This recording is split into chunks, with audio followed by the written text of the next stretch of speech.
Madam President, Senator from Maryland. reserving the right to object.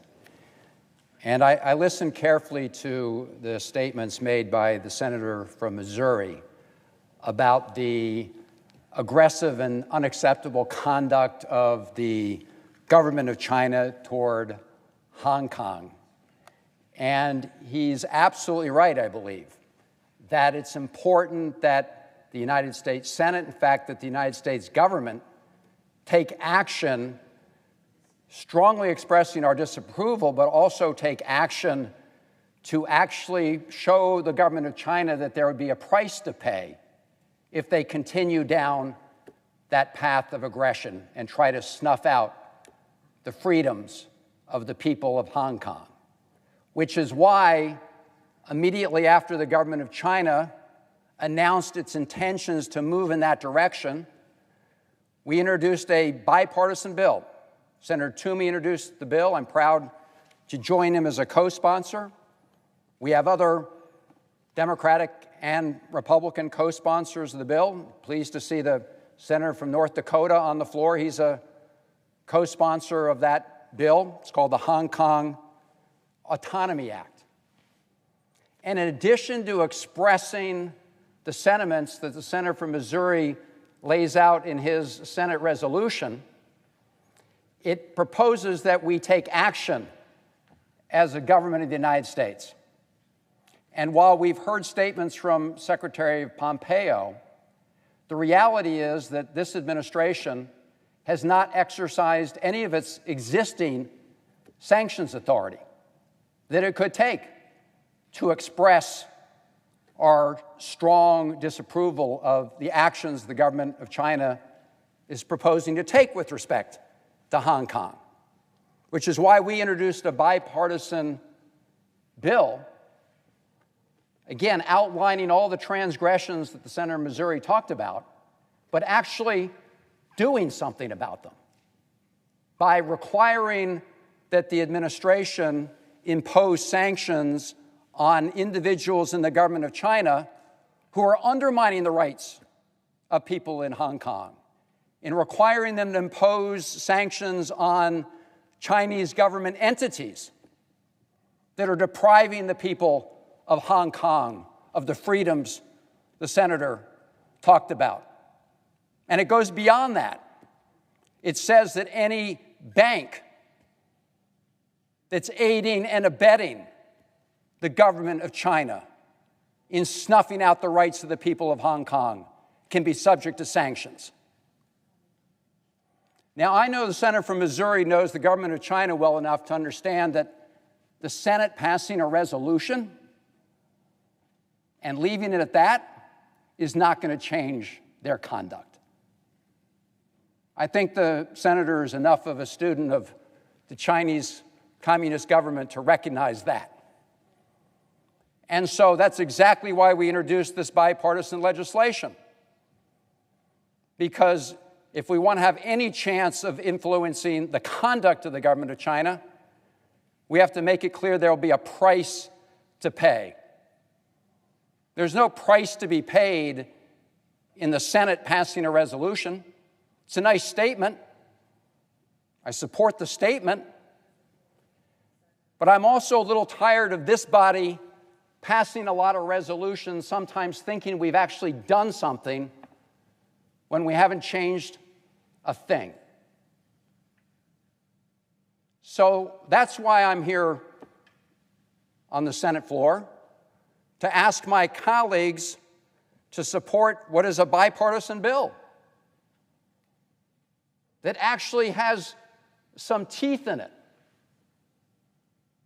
It's not just a statement from the Senate. It's an action that would be taken by the Senate and the House, and hopefully by this administration, which apparently doesn't want to take action. We've heard them already express concerns about this legislation. So I would hope that if our colleagues on the Republican side feel as strongly as the senator from Missouri does, they would want to back up those words with legislative action. They want to back up those words with something that is more meaningful, something that tells the government of China that we stand together in making sure that there's a price to pay. I know the senator of Missouri has worked on other bills, making it clear that we do not find acceptable all sorts of conduct by China. I have as well, bipartisan bills. I hope we can join together right here, right now, to support the expression, the statement that the senator from Missouri has brought to us, but go beyond that and send a signal right now that we, the United States Senate, want to be joined by the House and by the administration in putting action behind those words. And that's exactly what the bipartisan Hong Kong Autonomy Act does. And so I would respectfully request the senator from Missouri that he modify his request to ask that, in addition to what he proposed, that the Banking Committee be discharged from further consideration of S. 3798, a bill to impose sanctions with respect to foreign persons involved in the erosion of certain obligations of China with respect to Hong Kong, that the Senate proceed to its immediate consideration, the bill be read a third time and passed, and the motion to reconsider be considered made and laid upon the table with no intervening action or debate. Does the senator from Missouri so modify his request? I do.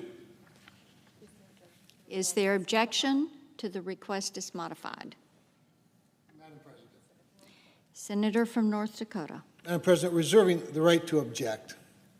It is clear to the 5 or 6 of us senators that are in the room right now that there's passion, that it is an important issue, that there may even be unanimous consent in the hearts and the minds, certainly of the senators, with regard to both the spirit of the resolution and perhaps the letter of the bill, of which I am a co-sponsor, that has been introduced for UC by the senator from Maryland. I think it's clear we all have the same objective here. But I also know that there's just a handful of us in the room talking about a very important issue that is maybe seems simple, but we know is very complicated. We know that the administration has provided some both technical and policy views on the bill.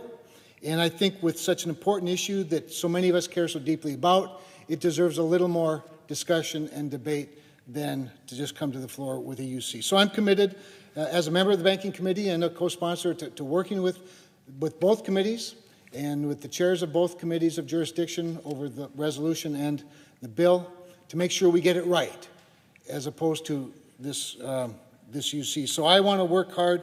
I know you all do. I think we should to work at looking at the comments from the administration, working together as Republicans and Democrats who care about this country, care about the people of Hong Kong, are concerned about the behavior of China. And so I object to adoption of this bill before we have a chance to do exactly that. Objection is heard.